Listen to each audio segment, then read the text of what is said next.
to all the people who just joined via YouTube Live. We want to introduce you to our panel for today. We're doing a discussion all about college and sort of like what that experience looks like from our panelists who are also fellows of this amazing organization. And we're so happy to have you all here. And yeah, so a question that we were discussing before and that we now want to bring back up again is what are the biggest conceptions or biggest misconceptions rather about college? And yeah, we're going to go ahead and get the ball rolling. So panelists, feel free to answer that question. And then also our high school seniors, feel free to pose any other questions as well. But before we get started, we're going to go ahead and let Crystal sort of speak as well. So you can go ahead. Thank you. Thank you so much. My name is Crystal Wilson. I'm the Executive Director of the David and Devetta Wilson Scholarship Fund. I'm a proud alum of Boston University and Bard College. It's my pleasure and privilege to be here this evening with so many incredible young people who are both embarking on and in the midst of their collegiate journeys. On behalf of the Board of Directors, thank you, everyone who's here on our panel and here to ask questions, for selflessly dedicating your time this evening to this panel. I'd like to start off this evening lighting candles in honor of those whose legacies we see in action here today. I light the first in honor of David Wilson Sr., the second in honor of Mother Devetta Wilson, and the third in honor of beloved sister and founding board member Kathlena Wilson. I pray that they are with us here today as you all endeavor to discuss and explore the college experience. To those of you tuning in live on YouTube, thank you so much for being with us. Thank you to our attendees. I hope that you will enjoy this conversation as much as I know I will. Without further ado, I'd like to introduce Zaria Howell, who started us off. She is a sophomore at Northwestern University, a major in journalism, and I know she is a panelist extraordinaire, so we are in good hands. I'd also like to thank Gerald Brown III and Damon Braxton, who are among us, also DDWSF volunteers, without whom this wouldn't be possible, and who will also be in the chat moderating. So if you have any questions or concerns, please shoot them their way. And I'm now going to vacate the screen and join the attendees and watch from the sidelines and hand things back to you, Zaria. All right, cool. So we're just going to jump right back on into it. If any of the panelists want to go ahead and answer the question that I posed last, but also if any high school seniors have questions that they want to ask as well, you can go ahead and either raise your hand or put them in the chat. But yeah, I will open it all up to you now.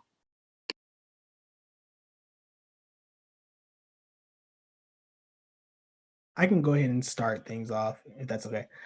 So to piggyback on the question that you had just asked about the biggest misconceptions, I would say one of the biggest ones that a lot of high school seniors have, and even people still in college, is that college is endless freedom. That's kind of how college is posed in our youth. You can get away from your family, get away from your parents, and finally be free. But in actuality, college is actually not very free at all. Not from a cost perspective, but also from an experience perspective, because you have to hold yourself accountable when you're in college. So you're free to do what you'd like, but you're also going to be free to receive the consequences of whatever you're doing. So you aren't there to have your parents to remind you, oh, don't forget to submit that homework assignment, or, oh, don't even forget to eat, even small things like that for folks who may be going through mental health challenges. So it's presented as if college is free, you're gonna just live your life, this carefree attitude, but actually college requires a lot of personal accountability, a lot of responsibility, and because you're really an adult, and adulthood really isn't free, actually. It's actually quite trapping.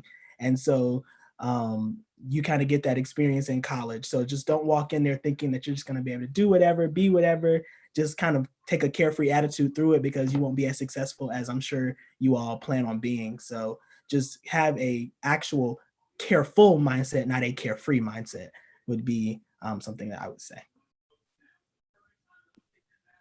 Thank you, Julian, for that. And that is definitely valid. And thank you for pointing out that very important distinction between carefree and careful. And Marisol, I see that you have your hand raised. You can go ahead and ask your question or reply, whatever you'd like to do. Okay. Yeah, I have a question for the panelists. I'm a high school senior from Los Angeles. My name is Marisol Toro, just for the attendees. And I was wondering, this is kind of related to the question that you just asked, but what is the biggest challenge that you guys have faced in college, and like how have you overcome that challenge, or do you have like any tips for overcoming those challenges?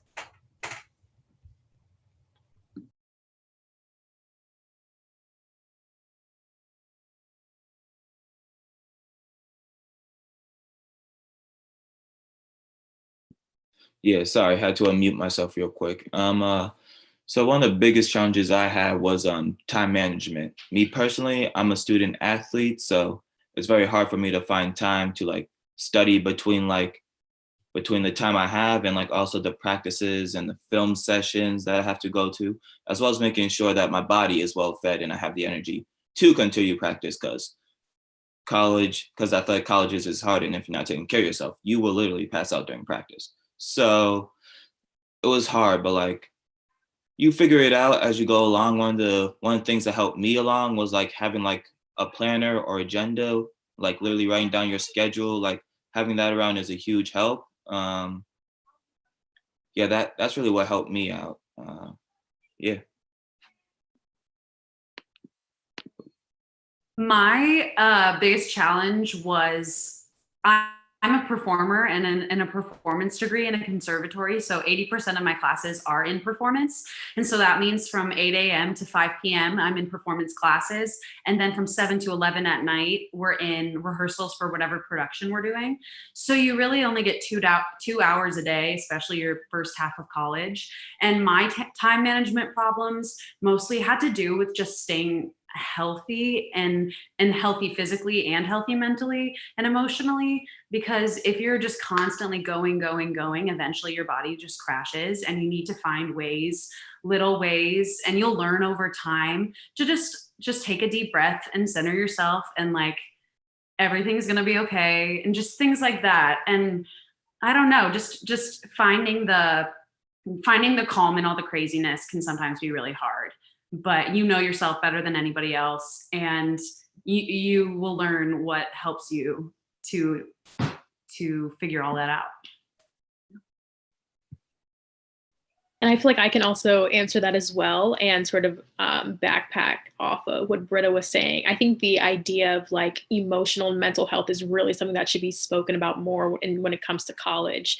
So I know for me, and actually I noticed that you're going to Stanford too, and both Northwestern and Stanford are quarter schools. So that pacing can be very, very, very difficult. But this is also the case for anyone in college. You'll just realize that like when you have a lot of assignments due and also a lot of extracurriculars, it's almost like you have a hard time finding time to just be quiet and just be still and do things like journaling or meditating or, going to a yoga class. Whatever made you feel grounded in high school, you might find you have a hard time finding time for those things when it comes to college. So I'd say more than anything else for me personally, is really when you're going into college to decide how you are going to stay close to yourself. So whether that's like making sure you are going to go to an exercise class this week, or making sure that you plan to have dinner with your friends one night of the week. Things that might seem silly that you have to schedule for, I think are actually really important in terms of maintaining a really good mental health. But yeah, that was just my 2 cents. And I see that Aaliyah has a question, so you can go ahead and ask yours as well right now. Hello. Reintroduce myself or? No, I said you can go ahead and ask your question. Oh, okay. So you guys are starting to talk about mental health. So before you guys went into college, would you say that you had any like preparation for how your mental health would change? Like, did anybody speak to you about it, or was this just like a surprise? Like, now I'm feeling this way in college?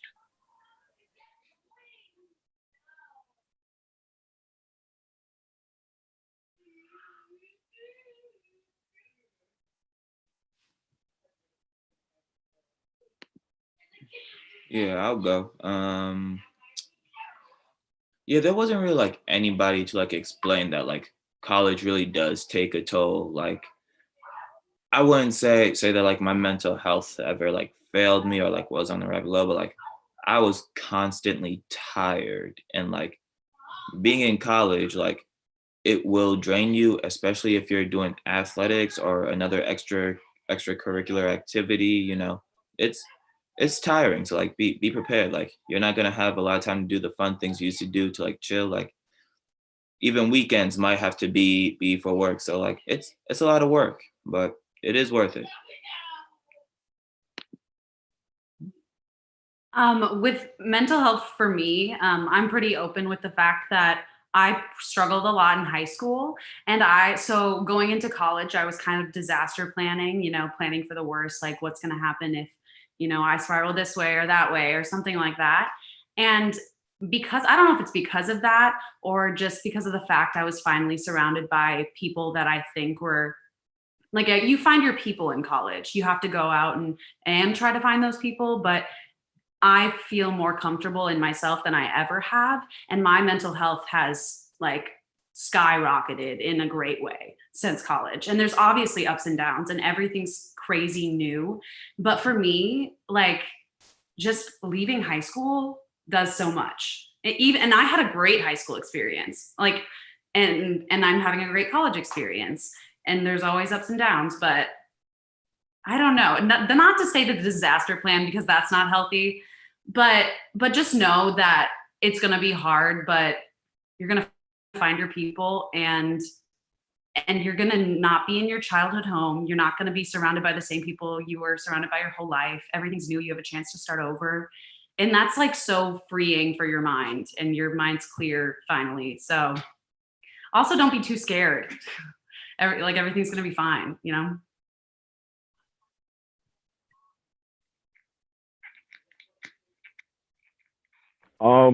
I just wanted to chime in real fast. So when I first started attending Towson University, which was like back in 2017, the transition, I was told that the transition would be tough. It would be, it was going to be very difficult. I didn't want to believe that. I thought that college, would just be like a breeze, like how high school was. But reality hit me harder than ever, especially due to the fact that I was working a job along with attending college. Plus, I had to commute. The commuting was definitely the top right there. But it's all about the experience as well. Some people have a tougher mentality than others. They can handle it better than others, but for sure, as long as you have that support behind you and that you have that strong mindset of you wanting to achieve your goals and getting towards your career, then you will do great no matter what.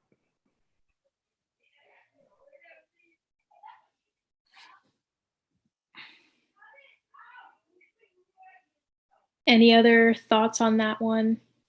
If not, Susan, you can go ahead and ask your question. Just real quick. Oh, I'm sorry, Susie. No, you're good. Okay. I just was going to piggyback off Cheryl and Britta real fast, just as far as just having a good support system and the commute. If you don't, if you're lucky enough to be able to stay on campus, that is a great thing. The commute will definitely take a lot out of you. What I will say, there's going to be days where you do not feel like getting out of bed because of how far you have to go and things you have to take care of. But you have to understand that, with the support system that you have to realize the reason that you're going to college, and that's to pursue your career and whatever you want to do. So I feel as though if you give yourself that extra inch to push yourself to the best ultimatum possible, you can overcome those mental health issues. Okay, and Susan, you can go ahead and ask your question. So I was just gonna ask, from transitioning from high school to college, how did you all deal with the big difference between that, and how did you stay motivated in regarding to academically?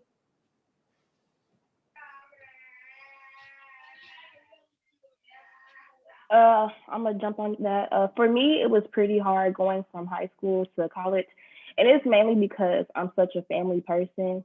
So even my parents, friends from home was very difficult for me. So when going into college, you really finding people that you can relate to, you can study with, hang with, really find like a family at college is really important because I'm like 5 hours away from home. So I have no other choice but to find, a family at college. So finding good friends, good study partners or whatever, that's really going to help, your transition from high school to college.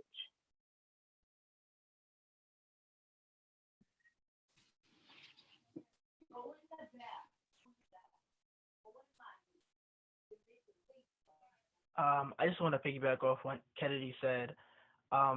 You do need to find a family, but also you need to find that there are some people who have toxic personalities and toxic traits. And if they are not friends who study or push you to do the things that you need to do, you need to understand you need to cut those people off. Panelists, just make sure that you're raising your hand before you speak, just so that I can make sure that everyone's, being unmuted and has their opportunity. But Nia, you can go ahead and answer or reply. So for me, it wasn't that big of a transition or like a hard transition for me, just because like I was always really prepared and excited for college, but I won't lie and say that throughout like the beginning of my first months in college, I did find like I had no homesick feeling or any of that. But then after probably about 2 or 3 months, whenever things got harder, like academics wise, I started to miss my home and like miss my family. And for me, I just had to just keep pushing myself and say that even though I'm 3 or 4 hours away from home, I'm doing this for my family and that I'll get to wherever I want to be, and to make sure that what I'm doing in college is right and that I want to do best what I want to do best for my family. So that's what made me feel better about the transition.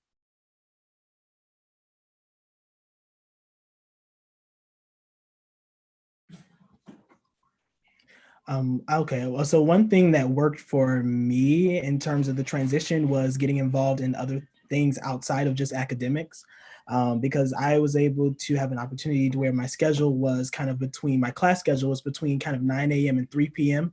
And so in high school, I was always used to being involved and engaged in different things outside of just academics. And so you're kind of going to find that situation in college to where it seems like your days are maybe ending earlier sometimes, or the imbalance in your schedule, because it's not always going to be a consistent 8 to 3 like high school or 9 to 4.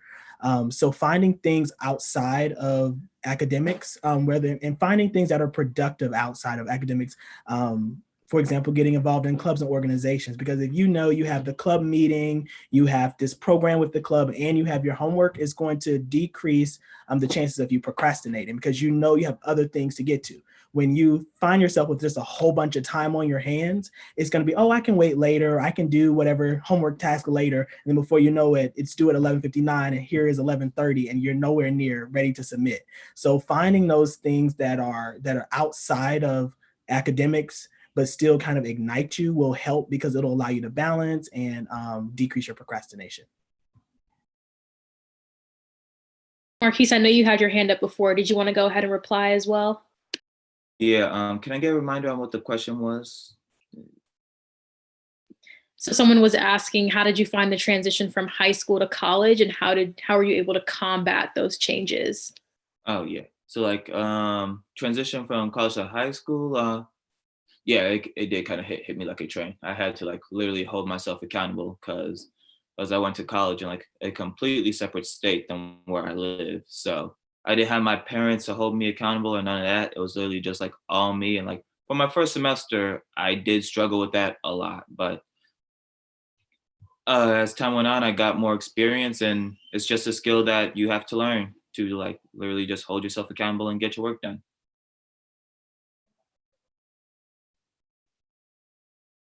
And I think adding on to that, just because I think this is a really important question, like this idea of transitioning from high school to college, I think another really big thing for me was like this idea of like friendship and finding true friends. Because I think, in high school, you've been going to school with these, for most people, you have a good group of friends, or at least 1 or 2 other friends who you've known throughout your entire high school, and like, you really connect with and you're good. And I think that when you get into college, there's a lot of opportunities to make acquaintances, like orientation week, you're meeting people left and right, or even in your organizations in your dorm. There's a lot of opportunities to meet people, but that doesn't mean there's a lot of opportunities to make friends. Those are 2 completely different things. And I think that when you get into college, you'll realize that you really do want to find genuine friends, people who you can depend on when it gets hard, people who you can talk to, and not just acquaintances, which, although they can be great and, might be great for things like adding them on LinkedIn, I think eventually you'll want to prioritize,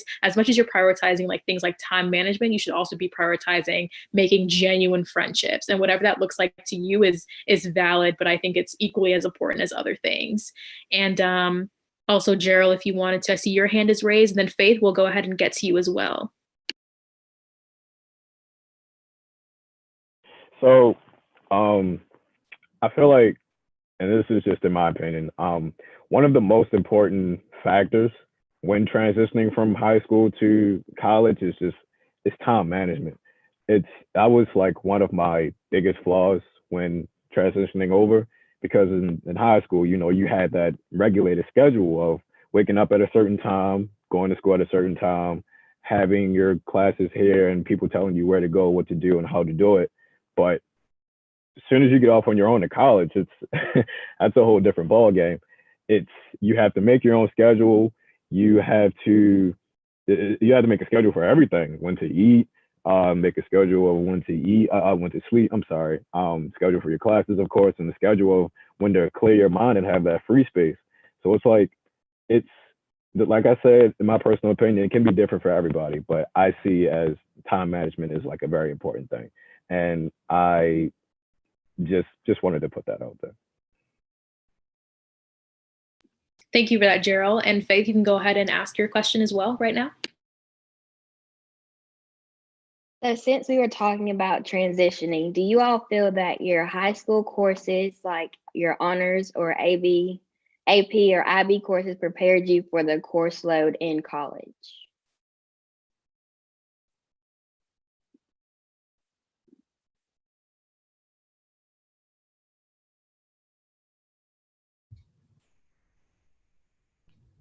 Okay, I think you unmuted me. Yeah, okay. I had I don't know if it's a unique experience, right? I'm sure a lot of students would agree with me, but sometimes in my experience, I felt that in high school, in a lot of classes, sometimes you might have not had to study as much, right? Like maybe you can go into a quiz, or maybe you can just do the reading or something the night before a test or the night before a quiz, and you can get by, right? The difference that I felt when going into college was that, and it ties back to time management as well, right? You have to make sure that you not only make time to complete assignments, but you have to make time to study for an exam that you have like next week. I'm not saying study like a whole month or 2 months in advance, right? But I found that, in high school, I would study maybe like 2 days before a quiz, 2 days before an exam, 3 days, a weekend before.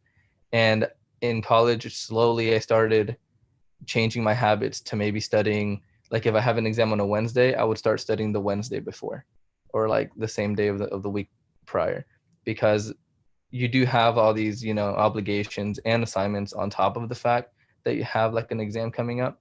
So I think that yes, like AP classes, IB classes do prepare you in the workload, because I definitely got benefit in having a lot of assignments due, a lot of papers due, being able to think in that way. But when it comes to studying, just remember that you might have to put in more hours into studying, and you might have to schedule that out. I know a lot of my friends end up making their Google calendars for, like, let's say they put from 1 p.m. to 3 p.m. I'm going to study this, and then from 3 to 5 I'm going to study this, etc. And it can be really helpful, because before you know it, the exam's coming up, and it'll help you prepare a lot better.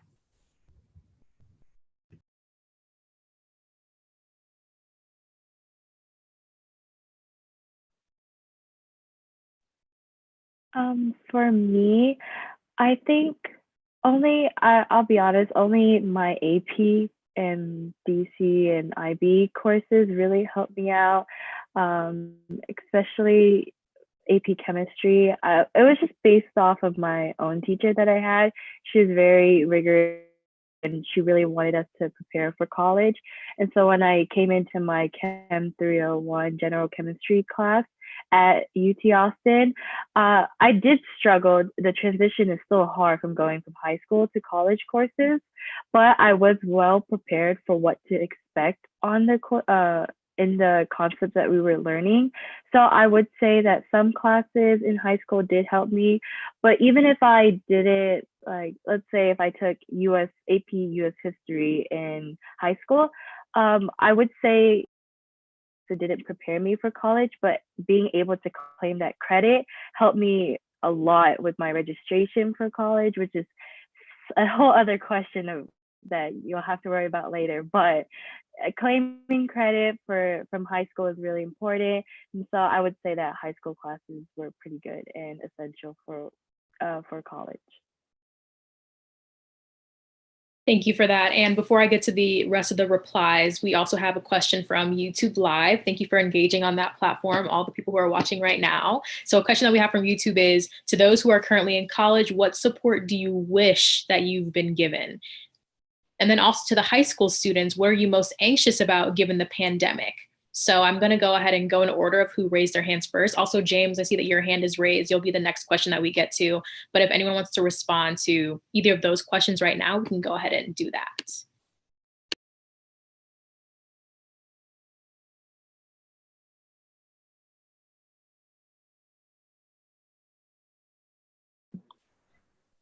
Okay, so I'm a high school senior, and the thing I probably say I'm most worried about or anxious about due to this pandemic is just like whether or not the summer programs and whether or not we'll be able to attend, like actually be on campus for college in the fall. And if not, how like the online classes would work. I've never taken an online class before this pandemic, so it's been a bit of an adjustment. So I was worried about doing all the work online in college. Those are probably my biggest worries.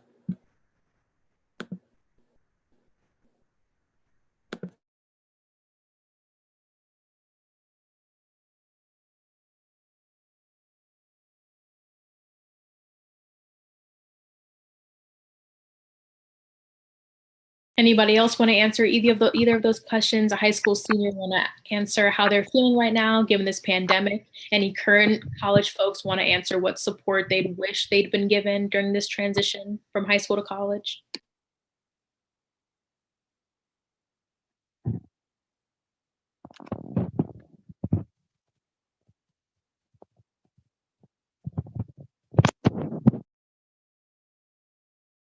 My concern is similar to Leo's. I'm nervous about not being able to start on time because I feel like having a good beginning to your college experience helps the transition become a bit more seamless. So that's my biggest concern.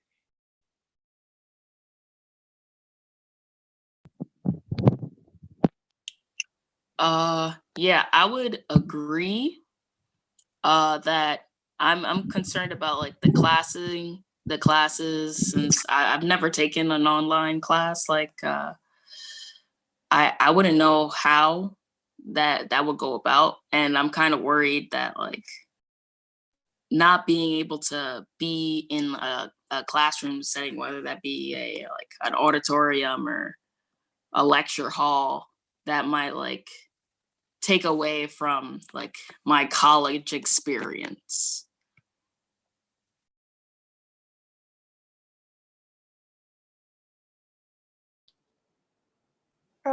Yeah, to back up what everyone else says, I'm very concerned about like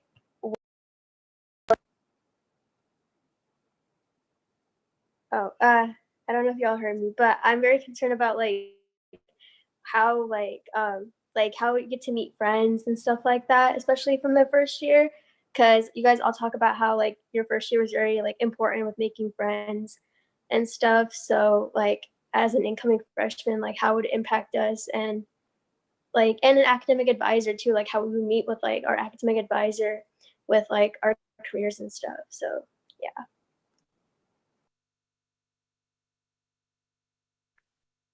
So as a first year in college, the support that I wish I had, I wouldn't really say that it's about the limited support I had. It's more about wanting to get that support. So at UT Austin, they have a bunch of programs for about everything about alcohol, substance use, or mental health facilities that you can always go to, and they're all free for students.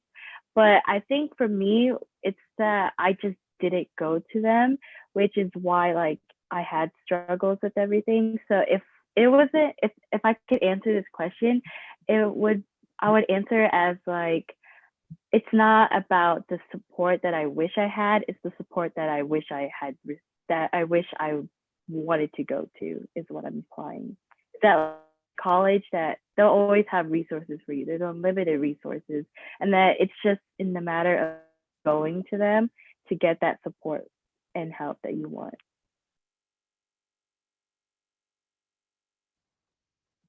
I'm gonna go ahead and let Juan go. I was basically gonna direct it to a question that somebody else had. So Juan, you can go right ahead and put your answer out. Thank you, Gerald. I was just gonna mention something about everyone's concerns with the pandemic coming up. You know, their first year is, you know, you're thinking that your first year is going to be a very important one. Like you guys, I don't really know what's going to happen in the fall, right? But as far as I've heard from my university, everyone is trying as hard as possible to make it live, to basically fix all of your concerns, right? Making it live is the solution to everything here, of your concerns. But I do know that a lot of colleges around the US are trying to do these things where, like, for instance, I can give an example. We have like these coffee chats where they sign up incoming freshmen to our college and like current students to maybe like do live chats, do group me conversations where we do something similar to this, right? Where we ask their questions and address almost exactly the same questions that you have about the transition to college, specifically for your university or college, right? Academic planning as well, that also comes up a lot. So I think that one of the most important things that during these times as a high school senior that you can do is literally just keep up with your college and even reach out. You know, like you might not be getting some information that your college is sending out, and always reach out saying, hey, I'm an incoming freshman. Is there anything that I can get involved with? Anything that you guys are doing to help with the situation? And I can assure you that you'll find something that'll, if not fix your concerns, it'll definitely help you guys along the way.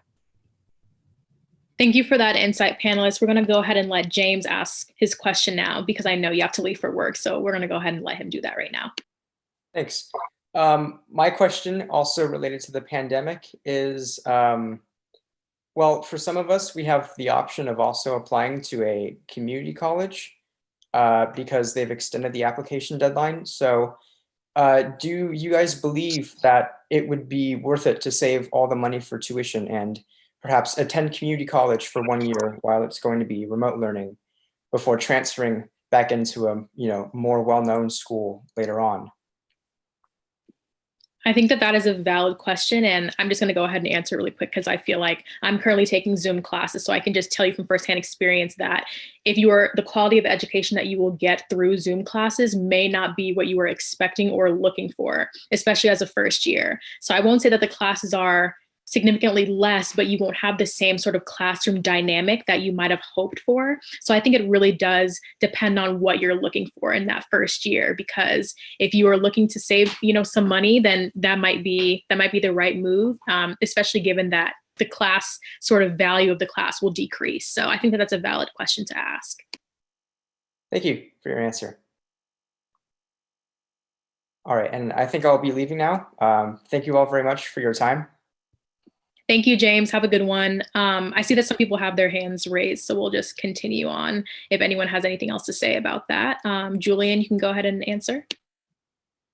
Yeah, one thing I was gonna tell James is make sure you just make the decision that works for your family. And then also something that someone told me is it's not always about where you start, it's about where you finish. No one's gonna necessarily ask per se, oh, where did you start college? They're going to say, oh, where did you finish school? So even if, say, maybe, for example, just using here in Georgia, maybe you really want to go to Emory, but maybe you didn't get in, or maybe you are wanting to go to a community college first because of the pandemic. It's okay to maybe to go to a community college for that first year, knock out your grades, just get that academic rapport up, see how college classes work, and then what's the word I'm looking for?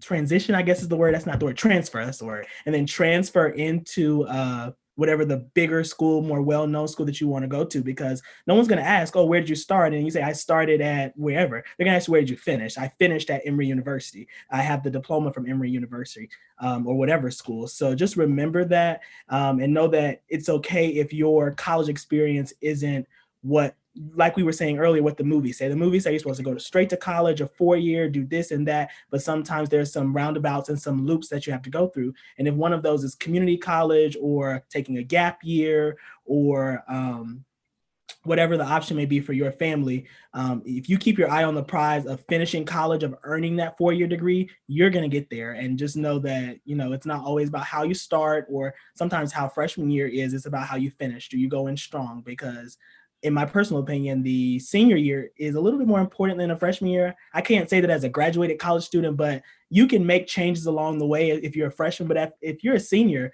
you've only got just senior year, and then you're on to the workforce. So recognizing that it's okay if freshman year has bumps, because there's always another year. But if you just keep trying and realizing that your journey is personalized for you, then I think you're going to be successful. Thank you. Thanks for the great answers, guys. I'll be sure to see you on the 16th for the luncheon, but I have to leave now. Thank you. Thank you, James.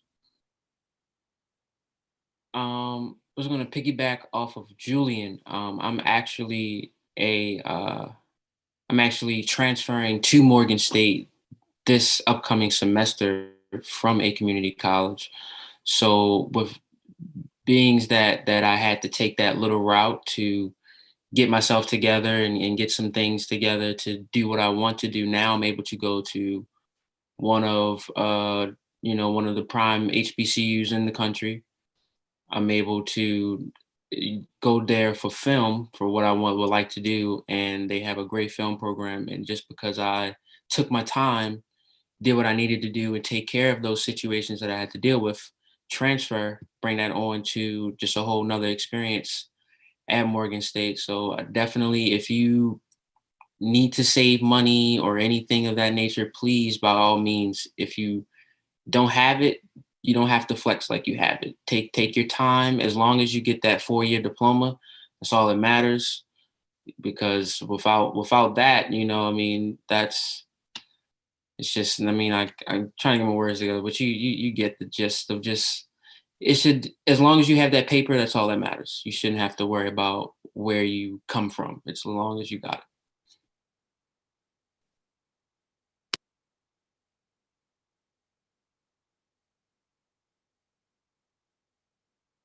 You can go ahead, Jalen. Okay. So I want to shift the focus a little. And so my question is, how do you observe information from professors with unorthodox teaching styles, or teaching styles that don't, fit your way that you like to learn, whether you're a kinesthetic learner or auditory learner or visual learner? So.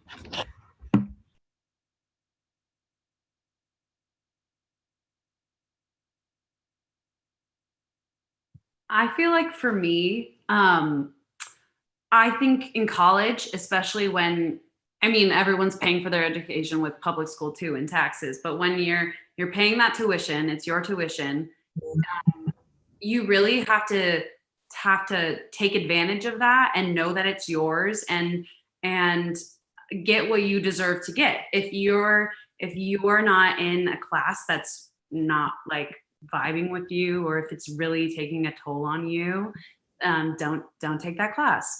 But with teachers, I just find that like they want to help more often than they don't. And if you're eager to learn, they're eager to teach. And even if it's not the thing that you're used to, and it probably won't be, and hopefully it won't be. Hopefully you're going to be in classes where you're not used to the way that they're teaching, or that's, because everything's new and you're going to be learning through all these different ways of teaching as well. But I just think you really need to know that your education's yours, and if they're not providing what you're paying for, you're allowed to say, hey, I'm struggling with this, or I really feel like for some reason the way that you're teaching this thing is not resonating with me. There's no shame in that, and I feel like in high school I thought there was going to be shame in that in college. Because there's all those high school teachers that are like, those college professors are not going to put up with that, blah blah blah, and they put them out to be these scary people. But I feel like it's exactly the opposite, and they're very personable, and they treat you like adults, the adults that you are. And so, yeah, just ask for the help that you need if it's not what you're used to. I think whenever I had a professor who taught differently than how I was always like, or how I always learned, there's a bunch of resources as like a STEM major to learn from somewhere else. So like you can always search up videos if you're a visual learner to the concept that you're learning on, how to take notes on that and then learn it from that way. Or you can go to your TA's office hours. I always thought office hours are a really great experience and a good resource to actually have that one-on-one with the professor and tell them about like, hey, I'm having problems learning it from your way. Can you try to help me and teach me the way that I can learn it? And since that most of the office hours are like very few students, that connection with professors on that one-on-one is really helpful, and they'll get to know you, and then they'll also be able to help you in the type of way that you can learn. So I think that's also a good way to learn in your own way, is to search up your own resources online, go through textbooks, or maybe your own college has resources specific for students, or you can go to the office hours that the TAs and professors provide. So I would completely agree with Brita and Nia on that. I can give you an example. In my organic chemistry 1 class, I had a professor. The class was lecture style. There was a ton of students in the class, right? And he taught in a very different style where some of you may be familiar with what a backwards classroom is. So he basically expected the students to do all of the reading for that class before class, and then he would just discuss some things and not other things in the class, to the point where his slides would be maybe like 90 slides long, 95 slides long, and he would only cover maybe like 16 of them during the time period. And for a lot of students who, like me, who are used to learning from the professor in the class, right, as some of you might expect, it was very difficult for me going into that. So I really agree with Nia, what she mentioned with the TAs. Almost every class is going to have a teacher assistant, some maybe even more than one professor teaching it, or assisting with like the class size, right? And I would, please don't be shy, and what Brita said, approach the professor and tell them what your concern is, because like she said, like, you're paying for this, it's your experience, and you're there to get what you want and what you need, and they're going to be more than happy that you're asking for something in return. And I think it's very important to do that, and you're going to get what you want out of it. Just make sure that you're open to what your concerns are and what you need.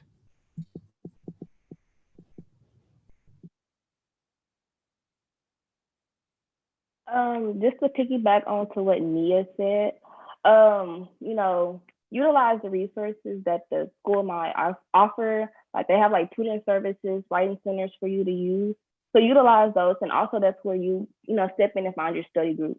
What you may not understand, somebody else might be able to understand it and teach it to you. I found it easier that peer, I guess tutoring is much more for me, because they can explain it like layman's terms for me, I guess. So studying groups, a must. That'll help you get through your classes that the teacher is going on, and you just do not understand. Somebody in that class hopefully understands. So just find that person, see how they can help you in a way.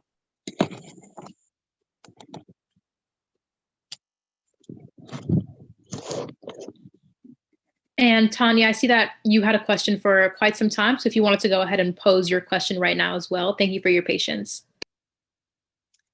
Yes, can you hear me? Yes, we can hear you. Good evening, everyone. Hi, students. So good to see you. So good to be here. Thank you for joining us. I would love to know, I have a few questions, but I'll ask one. Are you able to stay, this is to our students, are you able to stay spiritually grounded, or however it is that you choose to really stay grounded? Are you able to put time into that? Are you able to encourage yourself? Are you able to reach out to those supports that can meet you where you are with your faith, and stay grounded to your chosen faith to at least empower you while you're going through this journey?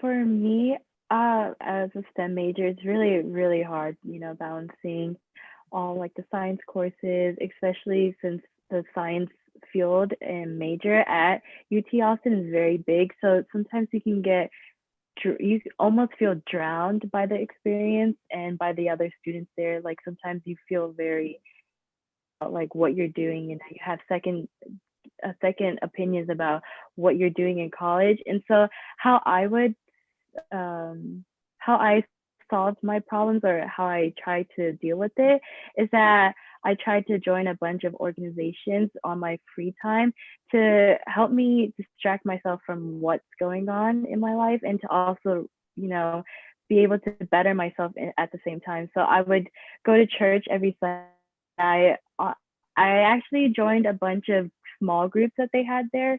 So we had like small groups of prayers, of just playing sports or whatever, and just like having students who share that same interest in me, of loving God. It was really helpful and accepting of where I am right now in college. I was like, oh, there's people out there who have like the same mindset as me, who love God, and that they are doing their best to get through college as much as I am. And if they can do it, and with their support, I can do it too. So that's how I was able to still be spiritually grounded. Wonderful. Thank you. I'd also agree with Nia that I've been able to be spiritually grounded as well.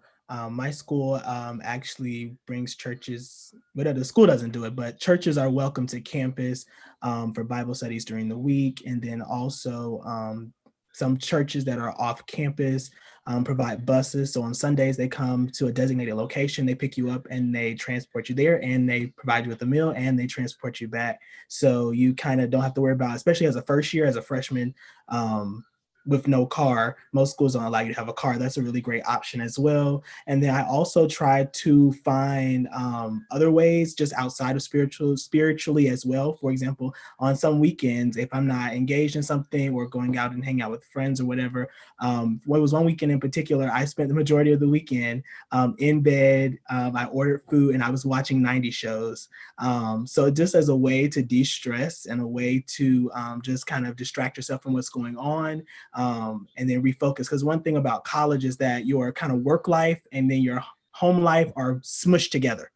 And where in high school, you can just go home, be in your house, in your room, away from all the antics of high school, where in college, those antics are right outside your dorm room, especially if you're living on campus. So the noise and just the different things. So just being able to escape, for me, both in a spiritual way and kind of a non-spiritual, more fun way, has also really helped me as well. And the amazing like avenues that the school provides and the churches in the community provide have helped as well. So I have, to answer your question, yes.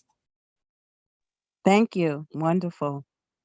I also just wanted to add in here as well, because I think this is something that I've definitely have to really think about very deeply when it came to my own college experience. I think for a lot of college students, it seems like there is a general consensus in terms of what you're supposed to believe as a student at your college. It's almost like once you enter a campus, like just to provide example, like you're either liberal or you're conservative. Like it seems very black and white in terms of what you have to believe, who you have to be. And I think it's very important. And this is like an overall life message, but I think just in general to be really grounded in who you are as a person, because once you get to college and there's going to be an influx of ideas, even in the classroom, you might be exposed to ideas and concepts that you're not even familiar with.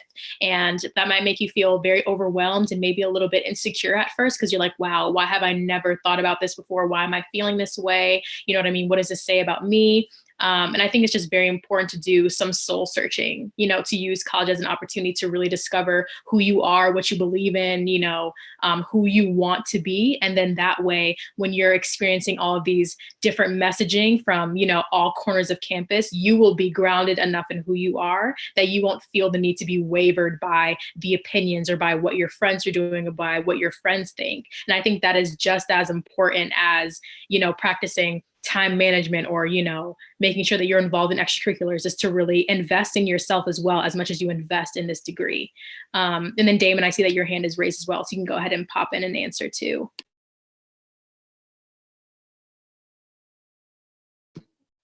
Yeah, I was just going to say, just to piggyback off of you and Jalen, that I just, as far as being at home and coming that home commute from school, my home is my sanctuary. So of course, if I have any issues, of course you always pray. You always have time to just give yourself time to meditate, read your Bible every now and then, just to keep yourself abreast, just to make sure you're straight and just get yourself together, because college does, like a lot of people have said throughout this panel tonight, that college does take a lot out of you. So you just have to make sure the same stuff that you're being taken out of you, you should also be able to nourish yourself with more information and more spiritual guidance, just to get yourself together so you can pull yourself through. Thank you for that, Damon. And also all the panels so far. This has just been really enriching. So I thank you guys for being engaged. We're going to go ahead and ask Nethania and also Aaliyah to ask your questions as well. You can go one after the other, and then the panelists can decide and pick and choose which question they're drawn towards to answer. But you guys can both go ahead and ask your questions now.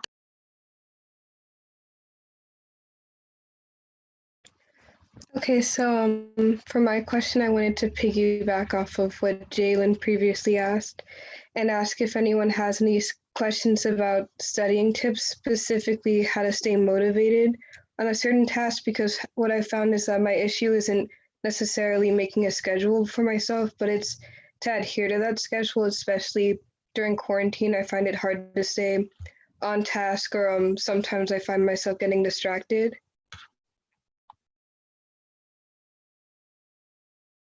My question was, I think, a throwback to, I think somebody answered something about professors. Oh, how when you go to college, professors are glad to help with if you don't understand something, to teach it a different way.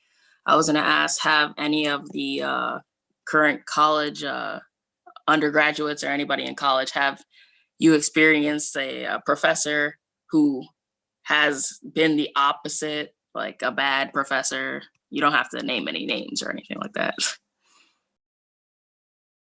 Yes. The answer is yes. There are definitely a handful of very bad, poor professors who probably should not be teaching. But there's also a handful of really amazing and great professors who really should be teaching. So I think you'll always have a give and a take. I think something that you'll encounter a lot in college is the professors who really genuinely care about the course and who want to be helpful will overextend themselves to be available to you. And I think when it comes to the other professors who are maybe not as kind, not as nice and warm, that's when you have to take it upon yourself to really mold out the course how it best fits for you, and using things like TAs or, tutoring or other resources that your campus has to offer. But I think in broad terms, like, you shouldn't go into college expecting that all the professors will be terrible, in the same way that you shouldn't expect all professors to be like amazing. So it's good to just know that, just keep an eye out for both and have a backup plan in the event that your professor is not as nice as you want them to be. And then Bretta, you can go ahead and answer as well. I see your hand is raised. Yeah, so this last year, the way that my schooling works is I'm with 18 other kids all of the time. We're just a class of 19 and we have every class together, and we have a group of 4 core faculty members and then a bunch of adjunct professors that teach, 1 or 2 classes. And this last year we were really struggling with finding a teacher for a course that was our teacher was not living up to the expectations that we had in the school. And like, we just knew as students, we were like, we know that we're the students and you're the teacher, but you're not living up to what we're expecting and what we need. And every program's different, but again, it comes back to like making sure your education is your own. We very professionally talk to core faculty members and voice those concerns, because nobody's going to know that you have an issue with something until you tell them. And then everything ended up working out for us and working out for them, and everything was just with communication, everything works so much easier.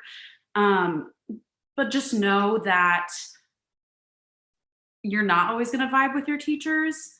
And sometimes you just have to get over it, but sometimes you don't. And sometimes you can talk to someone, and you can talk to your dean, or you can talk to whoever's helping you out, and they will help you be where you need to be, because nobody wants a negative educational experience.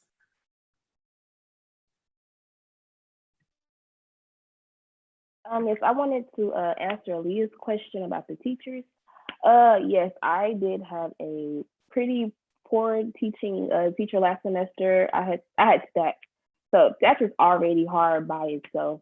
And so his way of teaching was literally talking to himself. So he knew what he was talking about, but he didn't make sure that we understood what he was talking about. And even when we asked questions like, "Hey, can you go back over that?" We didn't really understand that.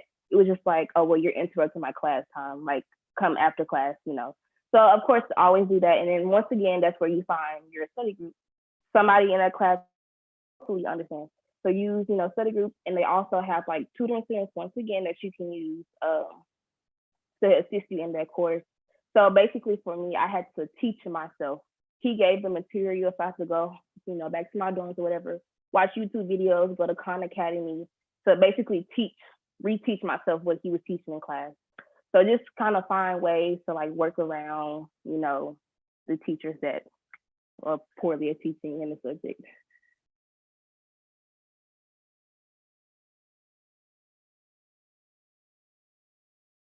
Yeah, I also wanted to talk about just one professor that was not the most helpful. It's actually funny. It's also a stats professor, and she's the type of teacher where if you raise your hand in class, she would yell and scream and do the most for no reason. And if you were to go to her office hours, you would think she would calm down and be just a little bit more helpful. But no, the same thing. She would stand in your face and just scream at you and right over you. He's like, "Do it like this. Why are you not doing it like this?"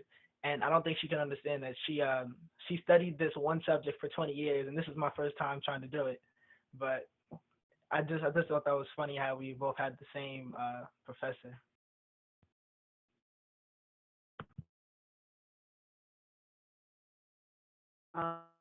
Taking back of everything everybody was saying and focusing on the positive side, I personally have never had a bad professor that you be on them like all the time, because your professors and also your guidance counselors are the biggest key in your success in college. Like for me personally, if I had any Andrew, questions I'm sorry to interrupt, but I actually on I can't hear you that well. You're kind quizzes of broken up a little or bit. I'm not sure if tests that's everyone else's or experience. like any Yeah. finals or midterms, I would Okay. Well, I go don't think to that he's my able to hear me. professor. So, sorry about that, Andrew. We were not able to hear you. Maybe your internet connection is Just a little bit shaky, but I've muted you, and hopefully we can come back to you at some point, maybe when you get a more stable connection. But we'll go ahead and move to some YouTube questions that we have for online. Gerald, if you want to go ahead and ask those. okay. So as Zara just stated, we have a question from our people watching from YouTube. So one wants to know, in your opinion, how do you feel your parents can support you best while your first year? Sorry, let me restate that.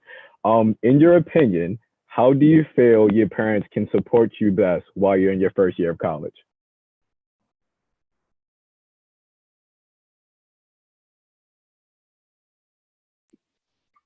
Just to harp on this mental well-being thing that I've been harping on this entire panel, but I do think that it'd be very helpful if when you're checking in with your college student, who's also your child, is really just to make sure that their mental health and their mental well-being is just as intact as their grades are. So I think for a lot of students who are sort of used to being overachieving and are used to getting, good grades, college might be the first time where they see their first C, their first D. And I think that that can be very emotionally taxing on a student. And so it's really important that when, you're calling in to see how they're checking in, that you're not just asking about things like grades or not just asking about, more general questions that are geared towards the academics, because although that might be important, I think, especially during the first year, it is more important to focus on the emotional well-being and the mental state of that child.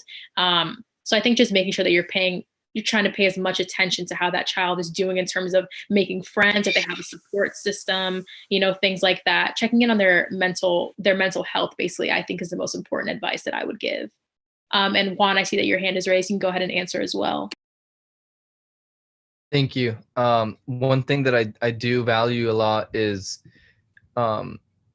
asking about what your student is doing overall, not just academics, right? Like you can ask them about maybe something they're involved in that that they're involved in outside of classes, maybe about how their weekend has been in general, just giving the student the chance to express themselves and talk about anything really that's going on in our lives other than just what grades we're getting in the class, right? Because I know that when my parents ask me, like how's everything been going on, I treat that question like freedom to talk about anything, right? I talk about anything that's going on in my life, and like maybe some wins, some losses, and overall it balances out, and it when I hang up with my parents and end that call, it makes me feel a lot more, like they're there with me, right? Like they're supporting me and they're behind me along with everything that I'm doing. And like we're a team. So I think just giving them the freedom to talk about anything, not just grades, is definitely key. So I just wanted to ask the upcoming seniors going into their first year of college, how would you, what would be your best, what am I trying to say? How could your parents help you in your first year of college? Sorry for not being able to talk, guys.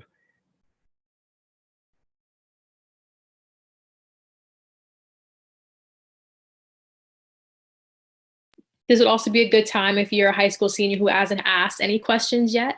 This is a good time as well to pose any questions you might have.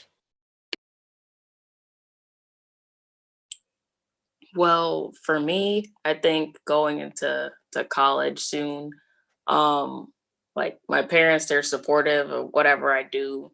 And like if I have a problem, they're there to like comfort me. If I don't do too well on a test or something like that, then they're there like say, okay, you might have done bad on this one, but it's okay, you'll get it next time. So because just to push me to continue even if I fail, just to be that support system for me. That's what would really help in college.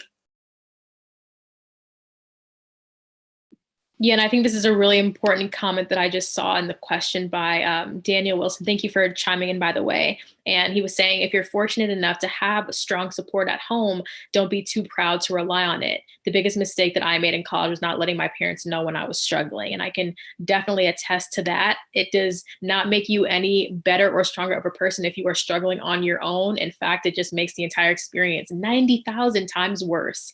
So if you're fortunate enough to have parents who love and support you, then this is a great chance for you to really rely on them and get closer to them. Even if you don't have a really strong support at home, this is a great time to seek out things like therapy or things like, support groups or joining extracurriculars that make you feel more connected. So really just relying on whatever family looks like for you, not even just the normal home type of family, but create your own family if you don't feel like you have one. That's equally just as important.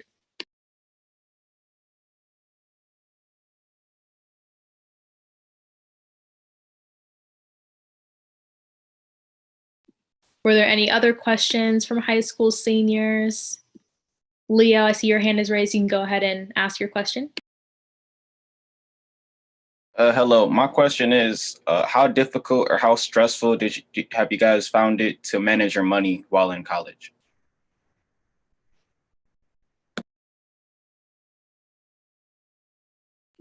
Lord have mercy, not the money question. Okay, I'm just gonna keep it a buck, okay? Although there's the dining hall, I think you'll find that a main people's way of socializing is to spend money, right? Is to like go get something to eat. It's like, you're tired of dining hall food, you want to get snacks. Or if you live close to a city, you want to like spend money on transport to get downtown. Even the smallest amounts of money add up.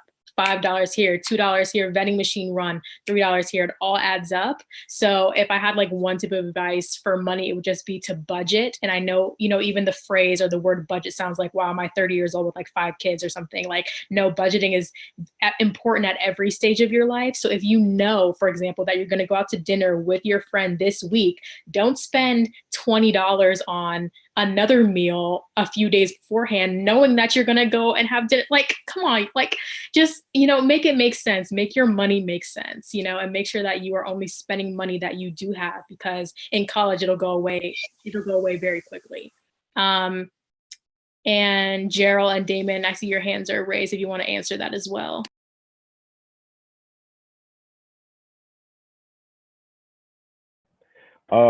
Yeah.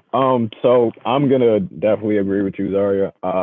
Definitely budgeting is something I wish I would have known way earlier. And then a thing that made it worse was the fact that I did have to commute. So every month I would have to pay, I think it was about $55 for like a monthly bus pass. So between that, making sure that I eat while I was on campus due to how spaced out my classes were sometimes, I would have to spend money in the caf, getting food, or even when I made friends, some of the things that we did to socialize and to get to know each other and hanging out and all that good stuff, would be going to the mall, going to the movies, stuff in that nature, stuff that involved money. So it's like, what you would really have to do is you will really have to weigh your needs and your wants. So you definitely want to look forward more to your needs than your wants, especially due to textbooks. And for those who do have to commute, transportation, you might have to take a Uber, you might have to take a Lyft, take the bus. But for sure, one thing to take away from that is budgeting and always think about your needs before your wants.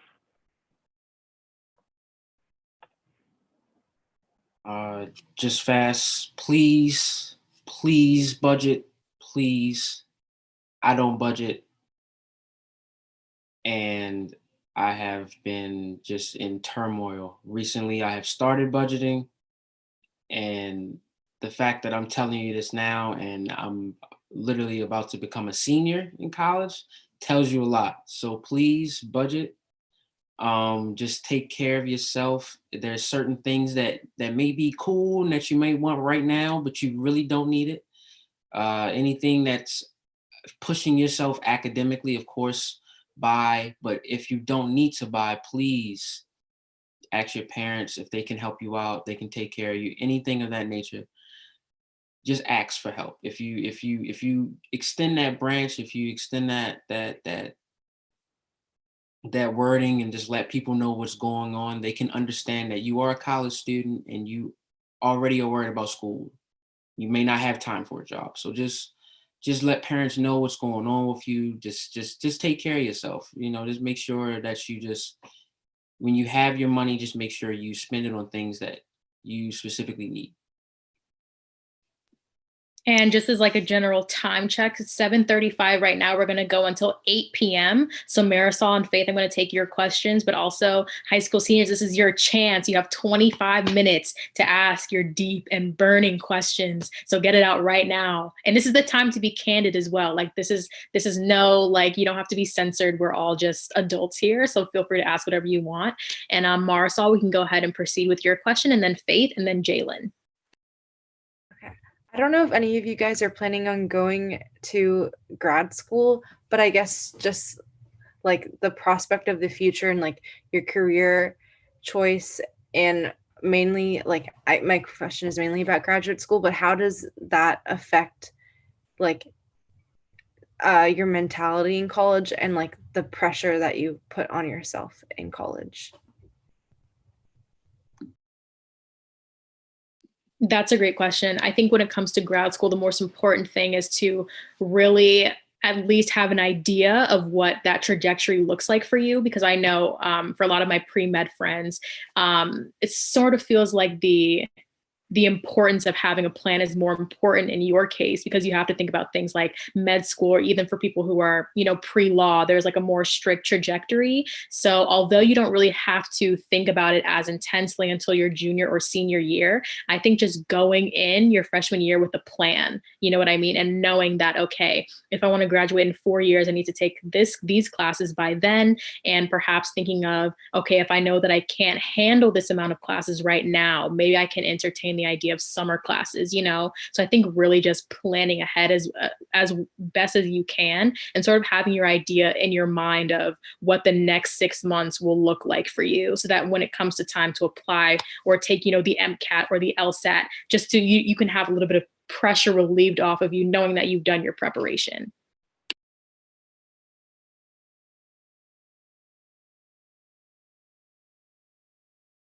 Yeah, definitely. I mean, everyone would always say, the sooner you plan, the better it'll be, right?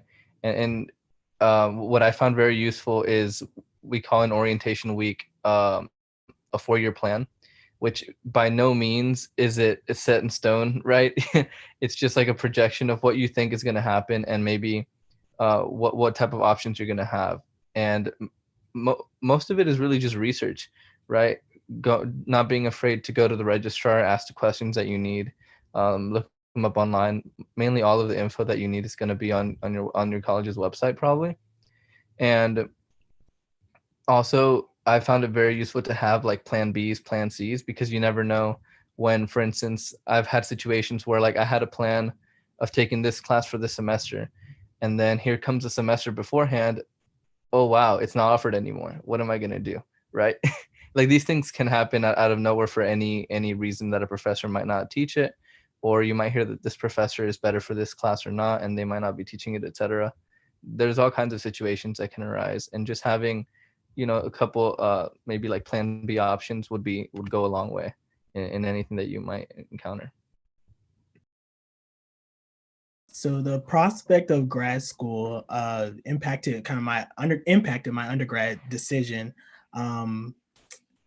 mostly because of, I know I want to go to grad school and I know I want to go to law school in the future. It guided my undergrad decision primarily because of financials, and law school is very expensive. Going to a quality law school is even more expensive. So me personally, while I may not be at my number one choice that I wanted to go to, going to say my number two choice was more financially sustainable for my future goals, because no one wants to have law school debt on top of undergraduate debt. So the financial aspect really guided my decision to go to the school that I want to. And then also in terms of grad school, I would say just start preparing when you first arrive on campus, because I want to go to law school. So I am in a organization for students that are interested in law. And I get to surround myself, while I am not a political science major or a pre-law major, I get to surround myself with other pre-law students and start building those connections on day one. Because one of the advisors of the organization that I'm in has actually been very helpful in providing opportunities, because he is a graduate of law school himself. So graduate school was important for me for the money reason, and also because of the involvement reason as well. So those are two key things you should take into take into mind when you are trying to make that decision? Yes, thank you for that insight, y'all. And Faith, you can go ahead and ask your question right now as well. My question is, earlier we were talking about having a good support system, and I have an amazing one. My parents have always supported me and motivated me as I've made my decisions throughout high school. So my question is, how did you adjust to being on your own and making your own important decisions? And what are some mistakes and lessons that you all learned in your first year that you plan to use throughout the rest of your college experience?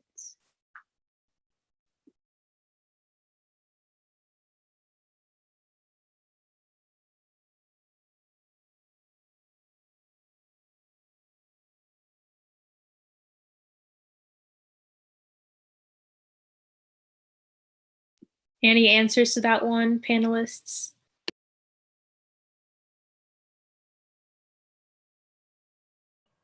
My answer is pretty stereotypical. I would just say if you have a party coming up or anything of that nature, and you know for a fact you have to study, please study. The party will be there. There'll be plenty of other parties to go to. Just worry about your academics. Make sure you're there for the reason that you're there for, and everything else will flow by.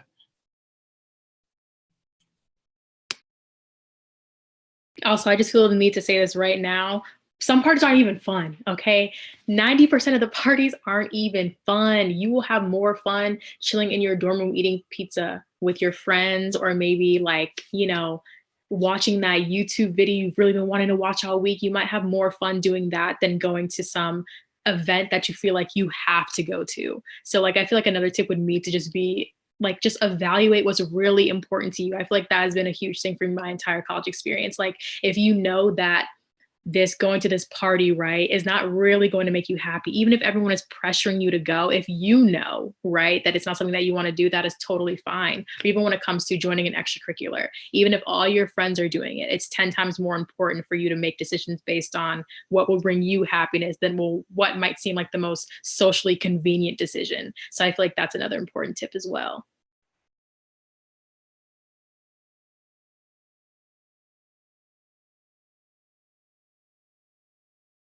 And also, Gerald is asking if you can repeat the question, Faith. I don't know if you just want to reiterate what your question was for those who didn't catch it the first time.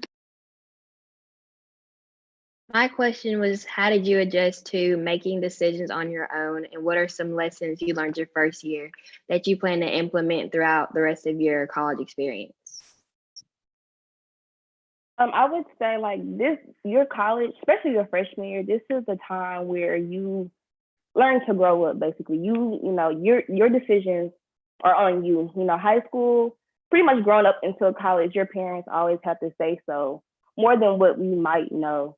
So, it's really on you at this point. Like, you make the decision. You need to pre-plan, what you're going to do. Figure out what the consequences of what you're going to do. Is it going to be a good consequence, bad consequence? If it's bad, what can I do to make this better? Or how can I learn from this consequence? So it's mainly just, this is up to you at this point. It's your decision, make sure it's the right decision. You don't really have anybody there to tell you no, tell you yes. You tell yourself no, you tell yourself yes. Just make sure it's the right, helpful decision that you make. I think a really good advice is it's okay to say no. Like, you don't have to say yes to your friends about going out all the time. And I have a personal experience of mine where my friends kept asking me to go out, even on weekends, weekdays, like, oh, do you want to go to this party? Oh, do you want to grab dinner, watch a movie? And I said yes to all of them. I went out, and also about the budgeting thing, that hurt my bank account a lot too, just saying yes to going out. And by the time I found out, it's like I had a chem exam that next Monday, and when I took it, that was the first time I ever failed an exam, and I was so sad. I was like why did that happen? And then I looked back at what I did, and I realized I didn't study at all. I just went out and I partied. I went out to go hang out with friends, And so I realized that's when it hit me. Like that was the first time in my first year that I realized that it's not okay whenever I don't balance my academic and social life in the right ways. And I realized for like my next exam, I had to work twice as hard. And I kept telling my friends, no, I can't go out. I need to really study for my exam. And yes, you might get booed and like, oh, like, why are you being a Debbie Downer? But in the long run, it's you're like, yeah, you want to go out with friends, but sometimes you just have to make sacrifices. And for me, even though that sacrifice was really hard and like tempting to just like say screw studying, let me just go out for this weekend, I stayed in and I passed my next exam, and I have no regrets anymore. Like I realized that I can say no, and if I can say no to this, then I can do better in my academics. So I think that's what you really have to realize, is saying no is fine. Okay. So this may be like a little off topic kind of, but um I definitely just want to say like it is okay to make mistakes. Everybody makes mistakes. Everybody is human. But what I want you to also take in is that those mistakes are just, they're just lessons at the moment to prepare you for the future. Don't let those mistakes that you make, either making the wrong decision of going out, failing a test, not not studying. Don't let that get you down. Don't let it tear you down. Don't let it deteriorate your mindset. That is just a learning moment that is going to prepare you for your next step and for the future coming. Um, this was something that I definitely had to teach myself. I would always let a mistake get me down and deter me away from my tunnel vision of where I wanted to go. As in my first year of Towson, I made some bad decisions, of course, as any person would or any freshman in college would. But I I definitely let it take me away from where I wanted to go. I took a year off from school, and like throughout that year, I kind of just thought of every moment that happened in that first year, and I used it as motivation to pick me back up and to push me forward instead of letting it bring me down more. So just keep that in mind. Every I'm not gonna say that. Just keep in mind that um, every little mistake is just a stepping stone. Thank you for that, panelists. And Jalen, thank you for being patient. If you want to go ahead and ask your question right now, you can do so.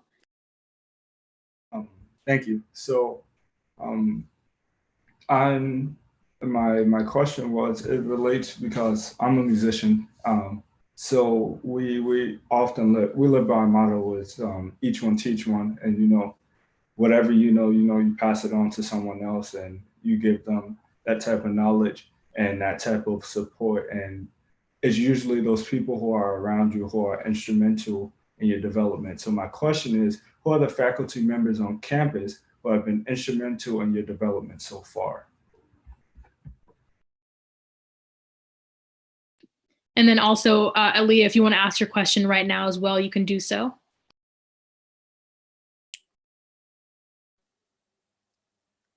Oh, so I was going to ask, talking about leaving school.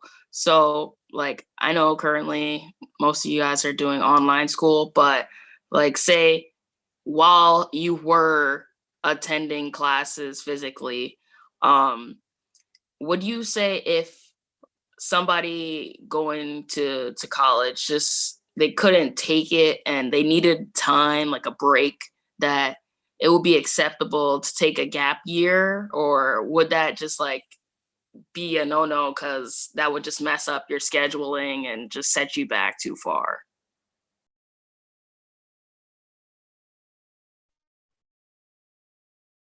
I actually know a lot of people who took gap semesters, gap years, and if it's to better your mental, then it's okay. Like you don't have to do that same 4-year plan. You graduate in 4 years, you're done. There's so many different routes in college, and it's okay to do the route that you want to do. There's no wrong or right in whatever you want to decide on. And if taking a gap year is what you decide on, then that's okay. There's no one who should bash on you for your decisions because it's your college experience, it's your money, it's your learning experience. So don't let anyone bring you down because of what you want to do.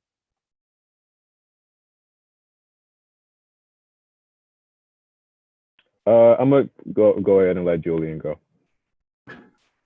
So one person that I would say has been influential in my college experience has been the coordinator of my LLC, my living learning community that I'm a part of. So I would encourage everyone, if possible, to join a living learning community. At North Carolina A&T, there's ones around science and technology. There's one for girls. There's a variety of different ones, and what they do, they kind of put you as a part of a family, going back to that whole family thing. It can be hard to kind of just walk up to someone and just say, or kind of be in these awkward situations as a freshman and just say, oh, you want to be my friend? But when you're in a living learning community, you're living with this same set of people that usually have like-minded values. For example, the STEM one on our campus, the people are interested in STEM. So one thing that you can use to build your family is you guys' common interest in STEM. So if those applications are still available for the colleges that you're going to, look into living learning communities. Also, many times living learning communities also provide different perks. Like the one that I am in, we get early access to certain things, like early access to registration for classes, early access to housing and different things like that. So they can kind of get you with some advantages and connect you with people that you wouldn't typically be connected with. I know some schools, not mine, but some schools have it where they have like a residential professor, someone as a professor that lives in the dorm with their family. So connecting with them, connecting with someone who's not necessarily academic, but still in that kind of range.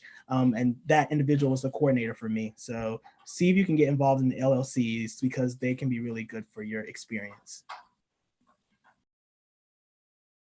Yeah, thank you for that, everyone. And we're now like in the last stretch of this experience. We have 8 minutes left. So once again, if any of our high school seniors have any questions or if any of our panelists have any last minute thoughts that they really want to communicate, this is the time to do so. And once again, nothing is off limits and feel free to ask whatever you want.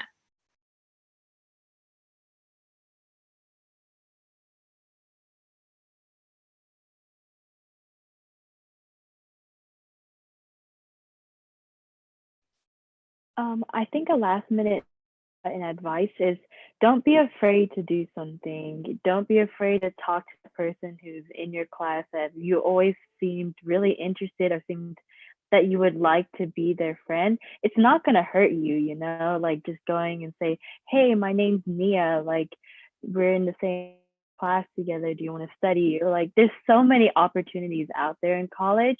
And I think if I could do my first year again is really just put myself out there in the organizations that I have always wanted to join, meeting new friends that I've always wanted to talk to in my classes. And yes, it can be like nervous and like you know, like you're putting yourself outside of your own zone. It's okay. Like there's so many people and so many different experiences that you can just have in college, and it's always just worth a shot to just put yourself out there.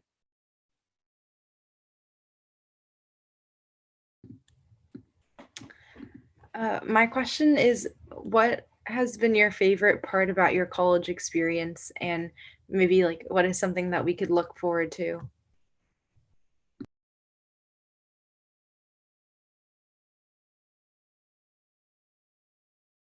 This is just a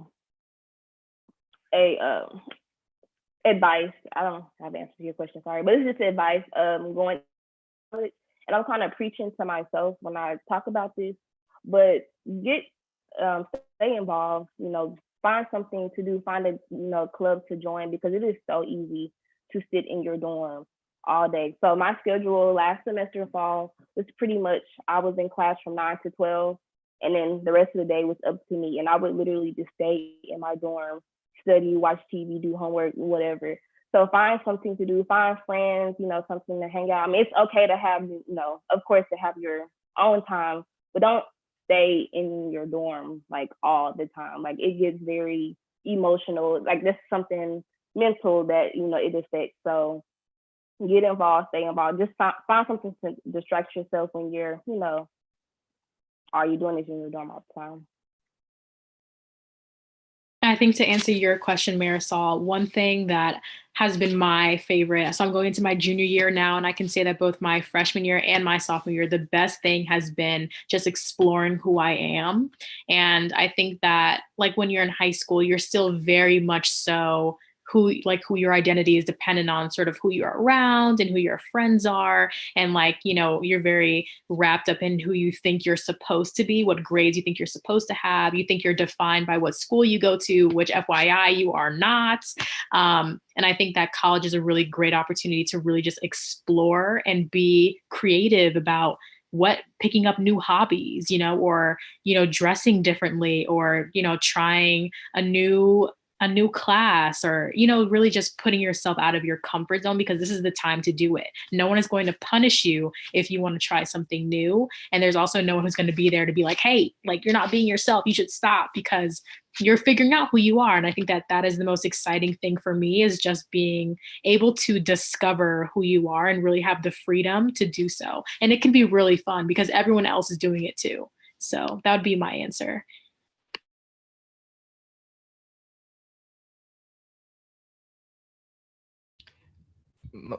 Mary, so I would say that one thing I noticed and I've really enjoyed in these past 2 years is that once you go to your respective college, you're going to notice how many people are actually very similar to you, which is totally not how my experience was in high school. Like in high school, I had a group of maybe like a handful of friends that were pretty similar to me, but I didn't get that same connection.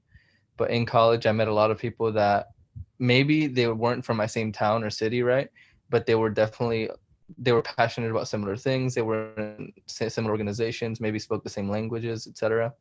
And that can be very exciting, knowing that even when you're far from home, there's something that's intrinsic about you that you can share with other people, and you're going to find those people when you get to college.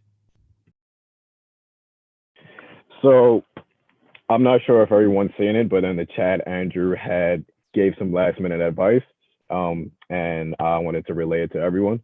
So he said, stay connected with everyone on campus, which I agree with. Make a goal every day, get involved in everything, and press through every class.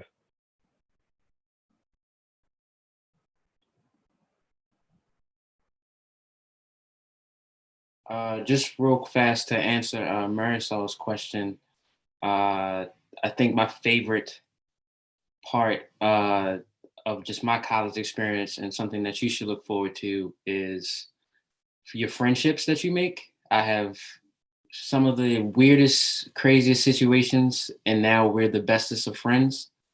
And I've been friends with these guys and girls for about maybe 2-3 years now. So the bonds that you have with these individuals will carry over into just your later on life, and just down the line, and you'll have some really good people in your corner. I have a final question for me. So how do you stay driven when you enter these classes? Because I heard from one of my siblings, they take hour-long, 2-hour-long classes, 3, and how do you just stay focused in those settings? And then on top of that, how do you stay driven to stay in these classes in general, if it's difficult?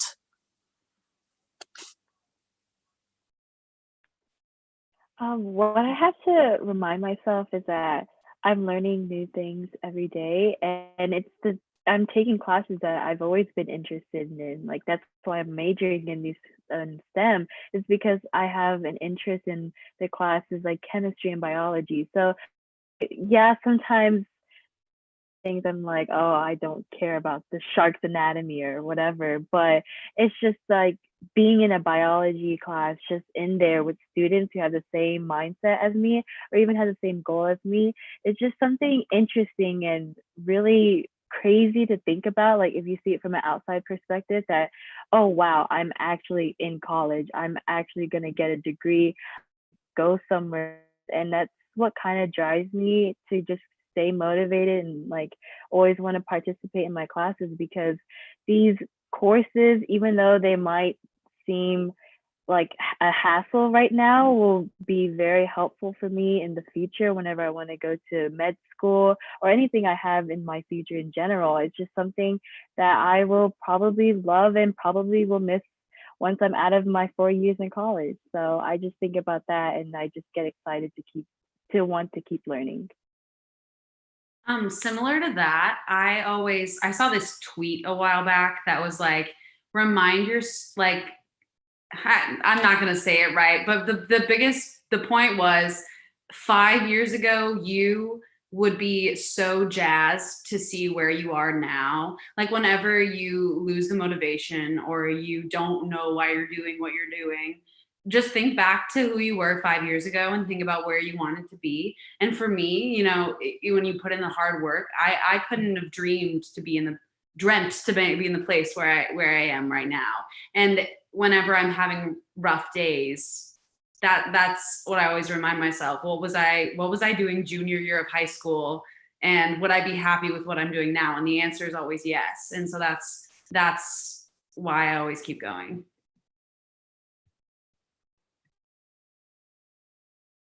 Something else to think about when you're in a 3-hour-long class, your point is to get your degree. You're not going to be in this class. Hopefully, the only time you'll take it is that one semester. You're going to move on to different classes. Your goal is to get your degree. Your degree is your ticket to life, basically. Like it's up there from there. So, just remind yourself that your degree is why you're in this 3-hour-long class, so you can get your future job that you really want.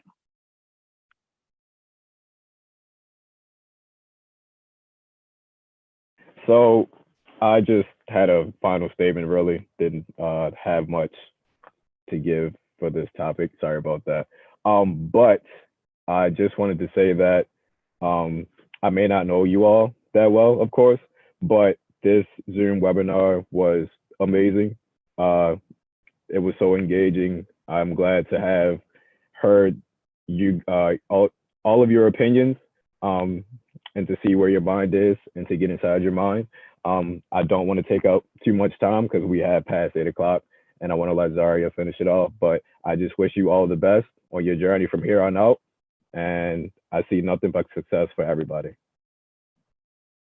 Yes, absolutely. I'm going to give all y'all a round of applause. All y'all are on mute, but I hope you're clapping too, because that was 2 hours worth of just like conversation and dialogue. And I know I'm feeling really grateful for y'all for staying engaged, for even just having your cameras on. Like, thank you for that and for being here in this space.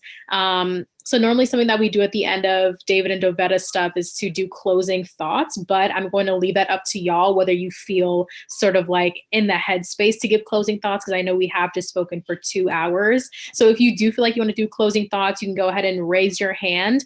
If not, I will just say on behalf of me and like the whole entire D&D squad, we are just really, really, really grateful for all of you guys for being here, from our panelists to our high school seniors.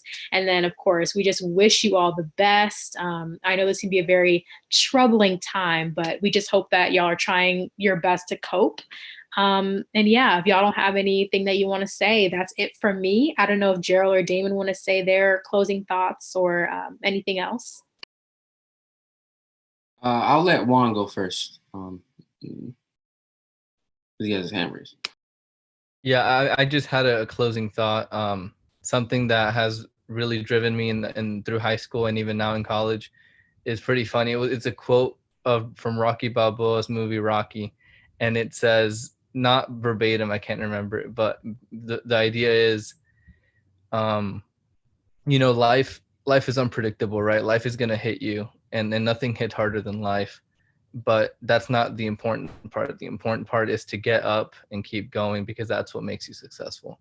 Not really how hard you can hit, but how hard you can get hit and keep going forward. So I'm going to leave you guys with that. I just wanted to thank all of the panelists for their insight and their questions to help make this journey for us as easy and seamless as possible. And I appreciate you guys.